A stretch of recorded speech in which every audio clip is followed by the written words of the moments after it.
Hello दोस्तों, twin techno में आप सभी दर्शकों का स्वागत है।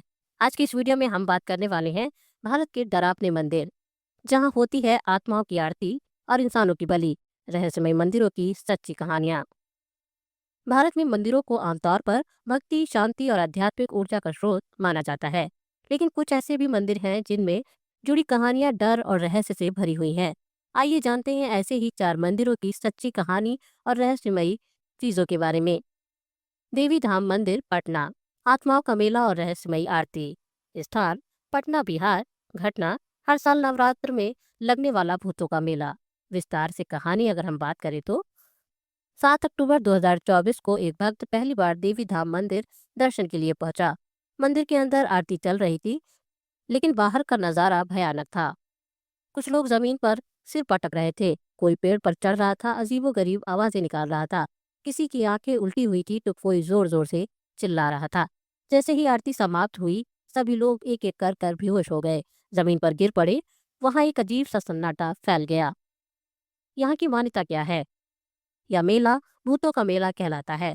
मान्यता है कि नवरात्रि के समय देवी शक्ति की ऊर्जा इतनी प्रबल होती है कि जिन लोगों पर पूरी आत्माओं या नकारात्मक शक्तियों का असर होता है, वे खुद ब खुद उग्र रूप में प्रकट हो जाते हैं। विशेषता, यह मेला 9 दिनों तक चलता है। इस दौरान मंदिर के आसपास रात को जाने की कोई हिम्मत नहीं करता। स्थानीय लोग इसे बेहद पवित्र और खतरनाक समय मानते हैं। काशी करवट मंदिर, वाराणसी, जहां गर्दन पर गिरती थी मौत। स्थान, वाराणसी, उत्तर प्रदेश। मंदिर का नाम काशी करवट मंदिर। प्राचीन काल में एक राजा मौरंगध्वज, जो विष्णु भक्त थे, मुक्ति पाने की इच्छा से वर्षों तक तपस्या करते रहे। जब भगवान प्रकट नहीं हुए तो उन्होंने अपने बेटे की आंख निकालकर उसका रक्त अर्पित किया। इस त्याग से प्रसन्न होकर भगवान प्रकट हुए और उन्हें बताया कि काशी जाकर जीवन त्यागना ही मोक्ष का मार्ग है। राजा ने काशी में पहुंचकर करवट तेजधार औजार से अपनी गर्दन काट दी। जहां उन्होंने आत्म बलिदान किया, वहां शिवलिंग प्रकट हुआ। उस स्थान पर मंदिर बना और उस करवट को वहीं लटका दिया गया। लोग हाथ बांधकर करवट के नीचे बैठते थे और मान्यता थी कि जिसे मोक्ष मिलना होता था, उसकी गर्दन पर वह करवट अपने आप ही गिरती थी।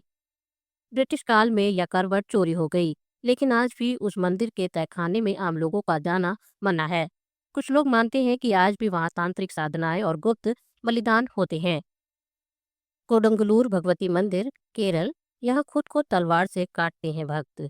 स्थान, कोडंगलूर, केरल। त्योहार, भरनी उत्सव, मार्च अप्रैल में 7 दिन। यह मंदिर देवी काली को समर्पित है, जिन्हें शक्ति और तांत्रिक साधना की देवी माना जाता है। भरनी उत्सव के दौरान भक्त लाल कपड़े पहनते हैं, हाथों में तलवार लेकर देवी के समक्ष नृत्य करते हैं। फिर शुरू होता है तांत्रिक उन्माद। लोग देवी को अपशब्द कहते हैं, अपने सिर और शरीर पर तलवार से वार करते हैं जब तक लहू न बहने लगे। इसके पीछे की मान्यता, देवी काली को रक्त बलि प्रिय है। उन्हें अपशब्द कहना बुरी शक्तियों को भगाने की एक विधि मानी जाती है। यह सब तांत्रिक परंपराओं और कालिका पुराण से जुड़ा हुआ है। वर्तमान में अब असली तलवार की जगह लकड़ी की तलवारों का उपयोग होता है, लेकिन यह भी माना जाता है कि गुप्त रूप से बलि और तंत्र आज भी होते हैं। किराडू मंदिर, राजस्थान। सूर्यास्त के बाद पत्थर बन जाते हैं लोग। बाड़मेर, राजस्थान। श्रापित मंदिर। 12वीं शताब्दी में राजा सोमेश्वर के राज्य में एक सिद्ध साधु आए। राजा ने उनसे राज्य की स्थिति सुधारने का अनुरोध किया। साधु ने अपना शिष्य वहीं छोड़ दिया और स्वयं यात्रा पर निकल पड़े। शिष्य बीमार हुआ, लेकिन राज्य के किसी भी नागरिक ने उसकी मदद नहीं की। जब साधु लौटे और शिष्य की मृत्यु देखी तो क्रोधित होकर पूरा राज्य श्रापित कर दिया। जो भी सूर्यास्त के बाद यहाँ रहेगा, पत्थर बन जाएगा। वर्तमान समय में स्थानीय लोगों का मानना है कि एक स्त्री जो अपने घरों को अंतिम बार देखने के लिए मुड़ी, वह वहीं पत्थर बन गई। आज भी उस स्त्री की आकृति एक चट्टान पर बनी हुई दिखती है, इसलिए सूर्यास्त के बाद कोई वहां नहीं रुकता। अंततः हम ये कह सकते हैं कि ये मंदिर भारत की आस्था का एक ऐसा पहलू दिखाते हैं जो डर, रहस्य और तंत्र से जुड़ा हुआ है। जहाँ कुछ लोग मुक्ति की खोज में अपनी जान तक दे देते हैं, वहीं आज भी कुछ मंदिरों में आत्माओं की चीखें गूंजती हैं। यदि आपको ये वीडियो दिलचस्प लगा हो तो हमारे चैनल को लाइक, शेयर, सब्सक्राइब जरूर करें।